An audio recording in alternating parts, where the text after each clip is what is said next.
নমস্কাৰ সকলোকে মই নয়নমণি দাস এটা নতুন খবৰ লৈ আহিছোঁ যে জুবিন গাৰ্গৰ চৰিত্ৰক লৈ সামাজিক মাধ্যমত কিছুমান ব্যক্তিয়ে বহুত অশালীন অভদ্ৰামী মন্তব্য প্ৰকাশ কৰিছে। এগৰাকী গ্ৰেপ্তাৰ হ'ল, নাম হ'ল লেখিকা শিখা শৰ্মা। তেওঁৰ ঘৰ নগাঁৱত।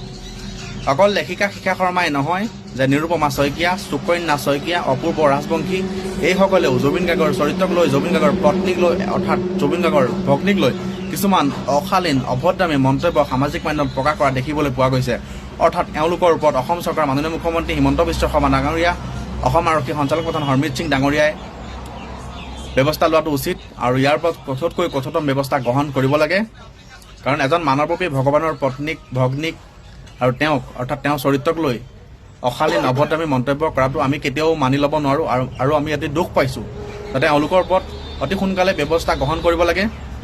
কাৰণ তেওঁলোকেই যদি শাস্তি নাপায়, তেওঁলোকক যদি ৰেহাই দিয়া হয়, ভৱিষ্যতে তেওঁলোকে ইয়াতকৈ অতি বেয়া মন্তব্য অৰ্থাৎ বেয়া শব্দ প্ৰয়োগ কৰিবলৈ সুবিধা পাব আৰু যাতে এনেকুৱা ধৰণৰ কথা অৰ্থাৎ এনেকুৱা ধৰণৰ মন্তব্য কৰিবলৈ সাহস নাপায় আৰু ইয়াৰ ওপৰত ব্যৱস্থা গ্ৰহণ কৰক। আৰু সকলোৱে লিখিব, যদি আপুনি মনৰ পৰা জুবিন গাৰ্গৰ অনুৰাগী হয়, লিখিব যে justice for Zubeen Garg, justice for Zubeen Garg আৰু প্ৰাণৰ শিল্পী জুবিন গাৰ্গৰ হত্যাকাৰী উপযুক্ত শাস্তি পাওক, অৰ্থাৎ জুবিন গাৰ্গৰ আত্মাই চিৰশান্তি লাভ কৰক, অৰ্থাৎ জুবিন গাৰ্গে ন্যায় পাওক। আৰু আমি এইটো সদায় কৈ আহিছোঁ আৰু কৈ যাম আৰু আমাৰ সংগ্ৰাম অব্যাহত আছে আৰু অব্যাহত থাকিব। আৰু ভিডিঅ'টো যিমান পাৰে শ্বেয়াৰ কৰক আৰু যদি নতুনকৈ আহিছে আমাৰ পেজটো নয়নমণি দাস পেজটো ফ'ল' কৰক আৰু আমাৰ চেনেলটো নয়ন পুষ্পা ব্লগ চেনেলটো ছাবস্ক্ৰাইব কৰিবলৈ একদম নাপাহৰিব। Justice for Zubeen Garg.